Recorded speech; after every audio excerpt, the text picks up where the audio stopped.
এক মহিলার দুইজন সন্তান ছিল, একটা হচ্ছে সতীনের সন্তান, আরেকটা হচ্ছে নিজের। মহিলা সব সময় তার সতীনের সন্তানকে কুলে কুলে রাখত, কখনোই কুল থেকে নামাতো না, এমনকি কুলে নিয়ে এই সংসারের সমস্ত কাজকর্ম করত। যখন পাড়ায় বেড়াতে যেত, নিজের সন্তানকে হাত ধরিয়ে হাঁটিয়ে হাঁটিয়ে নিত আর সতীনের সন্তানকে কুলে নিয়ে যেত।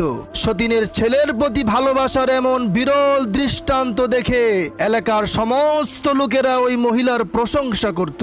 সবার মুখে একই কথা, এই মহিলার মতো ভালো মহিলা আর হয় না। একদিন পাড়ার এক মেয়ে লোক এসে বলল, বুবুজান, নিজের ছেলেকে এরকম অবহেলা করে সতীনের ছেলেকে এত আদর যত্ন করা ঠিক হবে না, এতে আপনারই ক্ষতি। এই কথা শুনে মহিলাটি বলে উঠল, শুনেন বুবু, আমি আমার ছেলেকে অবহেলা করি না, এটা লোকদের বোঝার ভুল। আমার ছেলেকে আমি এজন্যই হাঁটিয়ে বেড়াই যাতে